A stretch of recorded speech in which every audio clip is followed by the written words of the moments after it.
Selamat pagi para siswa yang terkasih. Selamat bertemu kembali dalam pelajaran Pendidikan Agama dan Budi Pekerti kelas 10 SMA Saverius Lubuk Linggau. Semoga kita semua senantiasa dalam keadaan sehat, bahagia, penuh syukur, dan dalam cinta serta kasih Tuhan selalu. Mari kita awali kegiatan kita pada pagi hari ini dengan berdoa menurut agama dan keyakinan kita masing-masing. Berdoa mulai.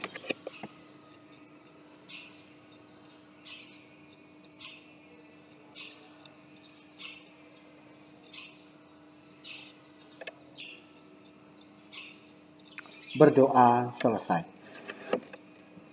Siswa-siswiku yang terkasih dalam Tuhan, sekali lagi selamat bertemu kembali dalam pelajaran Pendidikan Agama dan Budi Pekerti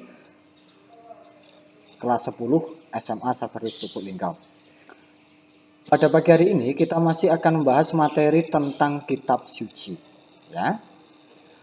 Dimana pada video sebelumnya itu kita sudah melihat beberapa poin tentang kitab suci, dan pada video ini merupakan kelanjutan dari materi sebelumnya, video sebelumnya, dimana dalam video sebelumnya saya beri judul kitab suci bagian pertama, dan dalam bagian ini saya beri judul kitab suci pada bagian yang kedua. Dalam video sebelumnya sudah kita bahas tentang sejarah dan nama-nama kitab suci, kemudian nama-nama kitab suci dalam 6 agama di Indonesia. Lalu ada materi tentang Alkitab sebagai kitab suci agama Katolik dan juga Kristen Protestan, serta alasan mengapa Alkitab disebut sebagai kitab suci, serta ada materi tentang di mana letak keunggulan atau keluhuran Alkitab itu. Dan pada pagi hari ini kita akan membahas tentang kitab suci Katolik, dan nanti kita akan bahas sedikit materi tentang tradisi. Kitab suci agama Katolik dan juga Kristen Protestan itu terdiri dari 2 bagian, yakni Perjanjian Lama dan Perjanjian Baru. Perlu kita ketahui bersama bahwa dalam setiap agama itu biasanya dari kitab sucinya itu ada bagian-bagian di dalamnya. Misalnya dalam kitab suci agama Islam ada dari bagian kitab suci Al-Quran itu termuat 114 surat, ya. Dalam kitab suci Al-Quran ada 114 surat. Dalam kitab suci Tripitaka misalnya ada 3 bagian, yakni kitab suci ada Vinaya Pitaka, Abhidhamma Pitaka, Sutta Pitaka. Di mana bahwa dalam Sutta Pitaka itu ada bagian-bagiannya, Vinaya Pitaka ada bagian-bagian di dalamnya lebih dalam lagi, dan juga dalam Abhidhamma Pitaka juga termuat lebih dalam lagi bagian-bagian itu. Begitupun dalam agama Hindu, dari kitab suci Weda itu juga ada bagian Yajurveda, Samaveda, dan lain sebagainya. Nah, dalam kitab suci Katolik sendiri juga, dan juga Kristen Protestan, yang kitab sucinya dinamakan dengan Alkitab itu terdiri dari 2 bagian, yakni Perjanjian Lama dan Perjanjian Baru.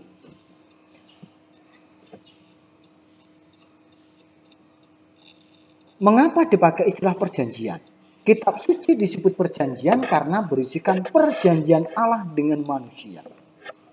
Nah, dalam Alkitab itu sendiri diceritakan dan dipikirkan hal ikhwal berkaitan dengan perjanjian itu, yakni tentang Allah dan manusia, di mana di dalamnya ada konteks setia atau tidak setianya manusia pada perjanjian itu, dan bagaimana perjanjian itu terlaksana atau tidak terlaksana. Artinya bahwa dalam konteks ini disebut perjanjian karena ya memang termuat antara perjanjian Allah dengan manusia.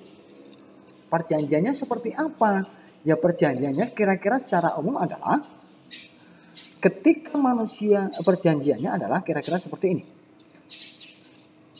Ketika manusia mengikuti kehendak Allah, maka dia akan diselamatkan.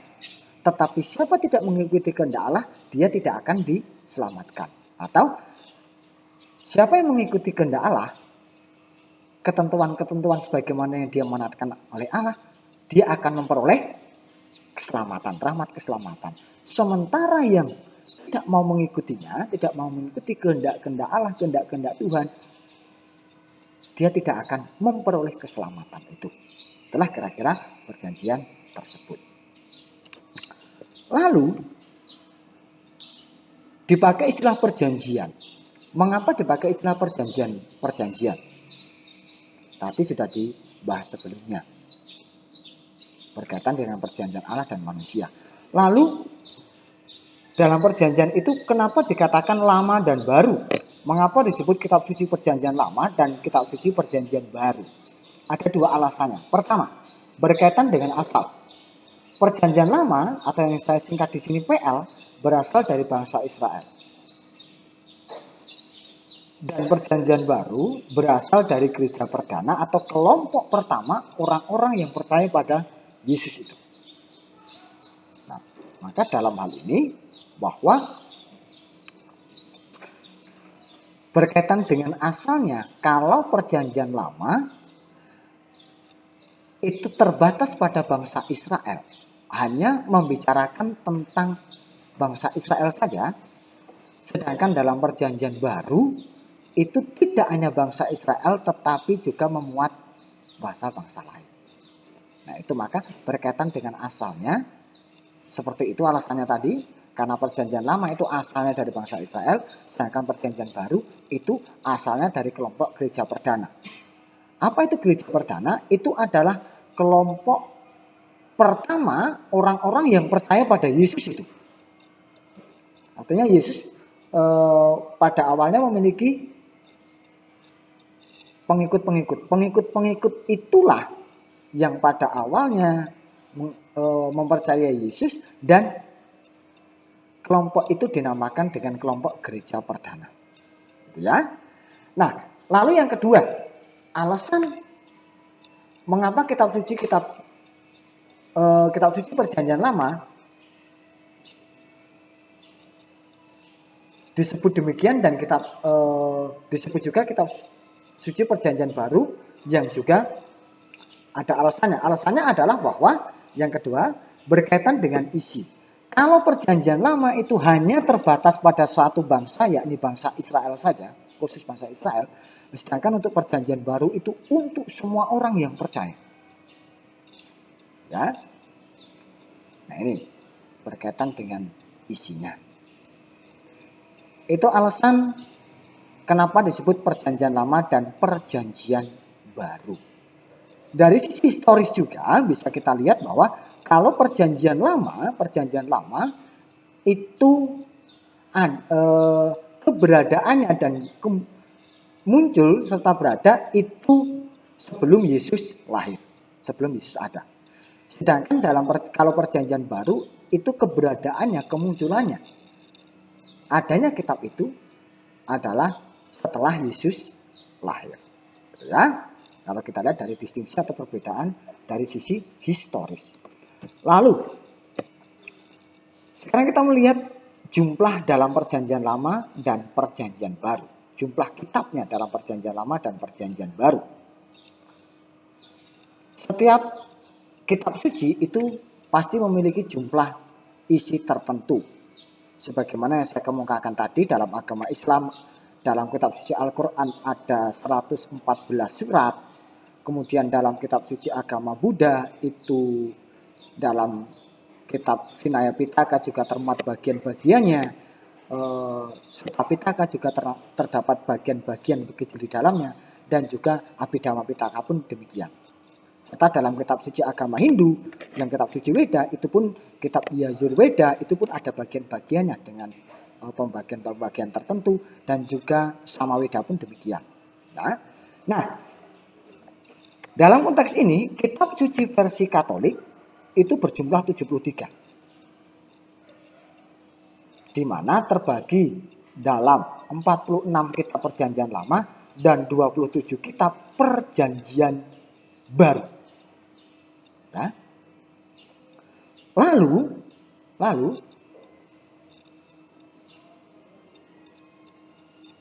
kitab, mengapa saya katakan di sini kitab suci versi Katolik? Karena berbeda dengan kitab suci versi Kristen Protestan, meskipun sama-sama dikatakan kitab sucinya Alkitab.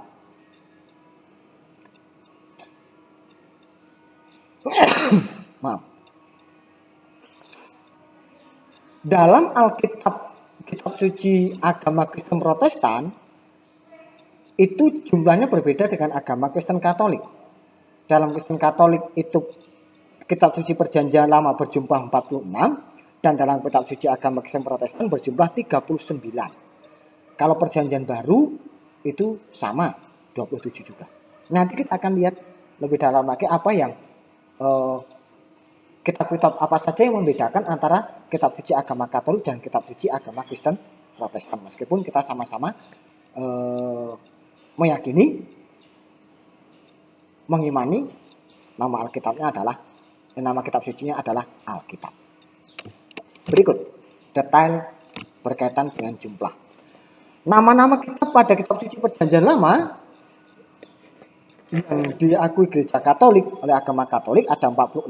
Berikut namanya: Kejadian, Keluaran, Imamat, Bilangan, Ulangan, Yosua, Hakim-hakim, Rut, 1 Samuel, 2 Samuel, 1 Raja-raja, 2 Raja-raja, 1 Tawarik, 2 Tawarik, Esra, Nehemia, Ester, Ayub, Mazmur, Amsal, Pengkhotbah, Kidung Agung, Yesaya, Yeremia, Ratapan, Yehezkiel, Daniel, Hosea, Yoel, Amos, Obadya, Yunus, Mika, Nahum, Habakuk, Yefanya, Hagai, Zakaria, Maliaki, Tobit, Yudit, Kebijaksanaan Salomo, Sirak, Baruk, 1 Makabe, 2 Makabe.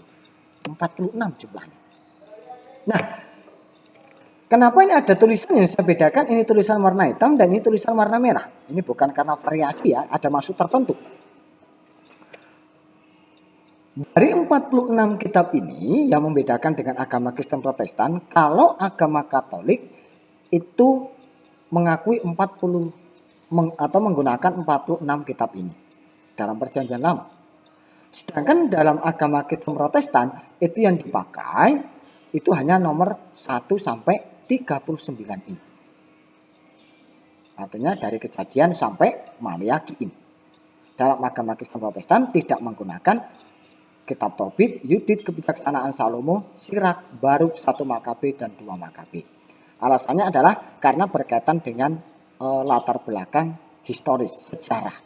Karena alasan sejarah tertentu, maka agama Kristen Protestan memutuskan menggunakan 39 kitab perjanjian lama, dan agama Katolik menggunakan 46 kitab perjanjian lama.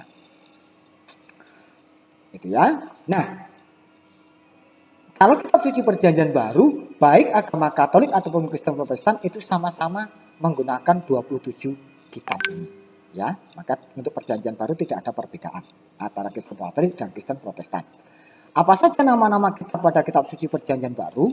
1. Matius, 2 Markus, 3 Lukas, 4 Yohanes, 5 Kisah Para Rasul, kemudian Roma, 1 Korintus, 2 Korintus, Galatia, Efesus, Filipi, Kolose, 1 Tesalonika, 2 Tesalonika, 1 Timotius, 2 Timotius, Titus, Filemon, Ibrani, Yakobus, 1 Petrus, 2 Petrus, 1 Yohanes, 2 Yohanes, 3 Yohanes, Yudas, surat Yudas dan surat Wahyu. Itu nama 27 kitab pada perjanjian baru. Maka jumlahnya semuanya ada 73.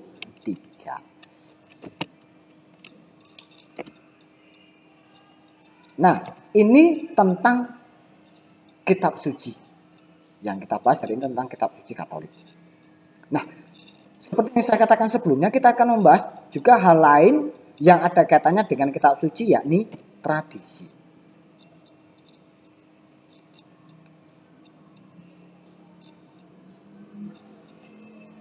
Kalau kitab suci itu adalah sumber iman secara tertulis, maka kalau tradisi adalah sumber iman yang berasal dari ajaran lisan.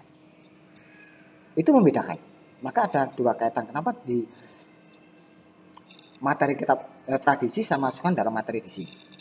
Nah, keterangannya lebih lanjut kita lihat. Tradisi adalah proses penerusan atau komunikasi iman dari satu angkatan kepada angkatan berikut dan di antara orang-orang seangkatannya. Proses penerusan iman, komunikasi iman. Maka yang diwariskan, yang diteruskan itu adalah berkaitan dengan iman. Nah, dalam gereja Katolik yang dimasukkan dengan tradisi adalah ajaran lisan dari Yesus Kristus dan para rasul. Maka di sini saya garis bawahi lisan. Kalau kitab suci itu adalah ajaran tertulis, kalau tradisi itu adalah ajaran yang awalnya itu dari lisan. Mengapa saya tuliskan tradisi juga di sini? Karena dalam gereja Katolik, dalam agama Katolik, mengakui selain kitab suci juga sumber imannya adalah tradisi. Ya. Maka kalau setiap agama pasti memiliki sumber iman berbeda-beda dengan dasar kitab suci, tetapi sumber iman yang berbeda-beda dari tiap agama itu harus kita maknai bersama, kita hormati bersama, karena itulah yang menjadi ciri khas kekhasan dari agama itu. Maka kalau dalam agama Katolik, sumber imannya itu adalah selain kitab suci juga termuat tradisi. Dan juga nanti ada istilah magisterium. Nah, ajaran resmi gereja itu maksudnya. Ini berbeda dari agama Kristen Protestan. Kalau agama Kristen Protestan, sumber iman yang pertama-tama dan satu-satunya adalah kitab suci. Lalu dalam agama Kristen Katolik, mengakui selain kitab suci, sumber imannya adalah juga tradisi. Pembedaan tradisi dan kitab suci sudah jelas ya. Kalau tradisi itu ajaran yang secara lisan, kalau kitab suci itu ajaran yang secara tertulis. Nah, catatan penting tentang tradisi Katolik. Tradisi yang kita bicarakan di sini adalah tradisi yang berasal dari para rasul. Siapa itu para rasul? Para rasul adalah kelompok pengikut Yesus yang pertama yang dimasuk dalam kelompok gereja perdana tadi, saya istilahkan di awal tadi. Dan dari kelompok pengikut Yesus yang pertama tadi, Yesus menunjuk 12 orang untuk membantu tugas pelayanan Yesus. 12 orang yang ditunjuk oleh Yesus secara khusus pada awal itulah dinamakan dengan para rasul. Nah, para rasul ini meneruskan apa yang mereka ambil dari ajaran dan contoh Yesus. Gitu ya.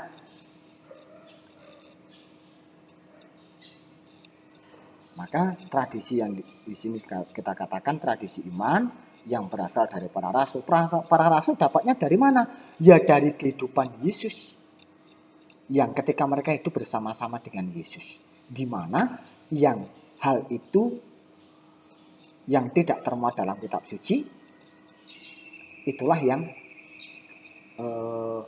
diteruskan, diajarkan secara lisan.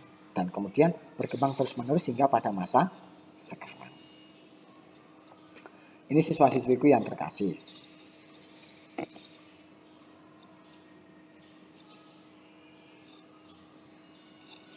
Nah, berkaitan dengan istilah teknis penggunaan huruf T dalam istilah tradisi. Ada perbedaan makna antara penggunaan tulisan tradisi dengan menggunakan T besar dan T kecil. Kalau T besar, itu maksudnya tradisi itu berasal dari para rasul. Sebelum ke situ ya. Dalam agama Katolik, ada dua pengertian tentang tradisi dengan penggunaan huruf T besar dan T kecil. Meskipun sama-sama artinya adalah penerusan iman, komunikasi iman. Tradisi yang menggunakan huruf T besar itu berasal dari para rasul dan diimani merupakan wahyu Tuhan sehingga tidak bisa diubah.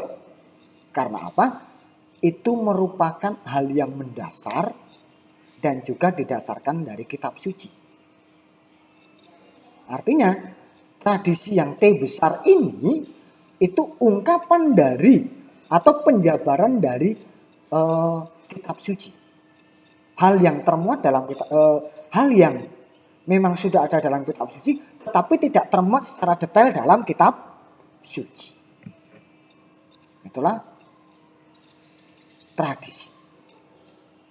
Artinya ada bagian yang termuat dalam kitab suci, tetapi secara detail tidak termuat dalam kitab suci, tetapi ada dalam kebiasaan-kebiasaan Yesus pada masa itu bersama dengan kelompok gereja perdananya. Dan itulah yang kemudian diteruskan hingga masa sekarang. Tetapi ada juga yang tradisi dengan huruf T kecil, yang merupakan kebiasaan-kebiasaan gereja yang manusiawi. Dan itu tidaklah hakiki. Tidaklah hakiki. Sehingga bisa digantikan dengan kebiasaan yang sesuai dengan tuntutan zaman dan kebudayaan. Saya contohkan ya. Penggunaan roti dan anggur sebagai bahan untuk misa atau ibadah dalam agama Katolik itu adalah bagian dari tradisi yang tidak bisa diubah. Mengapa? Karena pertama-tama itu termuat dalam kitab suci dan kemudian dijabarkan dalam tradisi itu. Tidak bisa diubah. Roti tidak bisa diganti martabak, tidak bisa diganti bakpao dan seterusnya. Anggur juga tidak bisa diganti bir, tidak bisa diganti tuak, tidak juga bisa diganti dengan kopi, ya. Tidak bisa diganti dengan kopi ini. Nah, nggak bisa. Karena roti dan anggur itu adalah hal mendasar yang pertama-tama termuat dalam kitab suci dan ada dalam kebiasaan yang dilakukan oleh Yesus bersama dengan murid serta gereja perdana saat itu. Tetapi kalau misalnya penggunaan organ dalam ibadat di gereja, itu juga adalah tradisi gereja, tetapi tradisi gereja yang dikatakan secara manusiawi. Karena apa? Apakah itu pertama-tama termuat dalam kitab suci? Tidak. Ya. Penampungan organ dan juga bukan bagian hakiki. Tapi pertama-tama bukan bagian ada dalam kitab suci atau tidak, tetapi ada menjadi bagian mendasar atau tidak. Kalau bagian yang mendasar tidak bisa diubah, tetapi kalau yang tidak mendasar itu yang bisa diubah. Itulah yang T kecil dan T besar. Bagian mendasar tidak bisa diubah sekali lagi karena dasarnya ada dalam kitab suci dan kemudian ada dalam kebiasaan Yesus bersama dengan murid-muridnya yang kemudian diwariskan secara terus-menerus. Itulah T besar yang menjadi bagian hakiki tradisi yang tidak bisa diubah sampai ke zaman apapun. Nah, ini para siswa yang terkasih tentang tradisi, dan sekarang kita akan lihat apa itu hubungan kitab suci dan tradisi, karena tadi saya menyinggung tentang relasinya ya, yang belum saya jelaskan detail. Kalau perbedaannya jelas, tradisi itu adalah yang awalnya ada secara lisan dan tidak semuanya termuat dalam kitab suci. Sedangkan kalau kitab suci itu adalah sumber iman yang ada secara tertulis. Kalau tradisi sumber iman yang asalnya ada secara lisan. Tradisi dan ini hubungannya. Sekarang saya menjelaskan tentang hubungannya. Hubungannya adalah ada dua. Satu, tradisi dan kitab suci saling berhubungan. Tradisi memiliki titik beratnya dalam kitab suci, tetapi tidak terbatas hanya pada kitab suci. Tradisi berusaha terus-menerus menghayati dan memahami kekayaan iman yang terungkap di dalam kitab suci. Artinya ini hubungan, titik merah hubungannya. Bahwa tradisi itu memiliki titik berat dalam kitab suci. Artinya tradisi tidak semata-mata ngawur ya. Karena termuat dalam titik beratnya dalam kitab suci. Dalam kitab suci. Nah, tetapi di sini tidak hanya terbatas pada kitab suci saja. Kok tidak terbatas pada kitab suci? Iya, karena ada hal-hal tertentu yang memang tidak termuat dalam kitab suci, tetapi itu ada dalam kehidupan Yesus, dialami oleh Yesus bersama dengan murid-muridnya serta gereja perdana pada masa itu. Dan itulah yang terus-menerus dihayati dan dilakukan hingga pada masa sekarang. Ini para siswa-siswiku yang terkasih berkaitan dengan materi kitab suci pada bagian yang kedua, di mana di sini juga sudah saya jelaskan sedikit menyinggung tentang tradisi sebagai juga bagian dari konteks penghayatan iman umat Katolik. Siswa-siswiku yang terkasih, dengan materi kita sampai pada hubungan kitab suci dan tradisi, maka berakhir pula materi kita pada bagian tentang bab 5 tentang kitab suci ini. Di akhir materi ini saya ingin mengatakan bahwa setiap agama memiliki sumber iman yang berbeda. Maka kita di SMA 1 Lubuk Linggau yang secara khusus dan secara umum dimanapun kita, mari kita menghayati iman kita, kekayaan iman kita, sumber iman kita dengan sungguh-sungguh. Jangan lupakan kitab suci dan berusahalah untuk mengetahui isi kitab suci itu. Karena dengan kita mendalami kitab suci, kita juga akan mengerti bagaimana kekayaan iman, bagaimana sumber iman itu ada dalam setiap agama kita dan yang terus kita hayati. Tetap teguhlah dalam imanmu sesuai dengan agama dan kepercayaanmu masing-masing. Dan landaskanlah dirimu pada sumber-sumber iman yang ada dalam agamamu masing-masing. Demikian yang dapat saya sampaikan para siswa-siswi yang terkasih, dan sekarang kita masuk dalam tugas. Tugasnya hari ini apa? Tugas hari ini tidak ada. Tugas tertulis akan saya berikan pekan depan. Ya. Maka tugas kalian hari ini hanya mendengarkan dan menyimak materi dari video pembelajaran ini. Demikian para siswa yang dapat saya sampaikan di video pembelajaran pada pagi hari ini. Mari kita tutup kegiatan kita pada pagi hari ini dengan berdoa menurut agama dan keyakinan kita masing-masing. Berdoa mulai.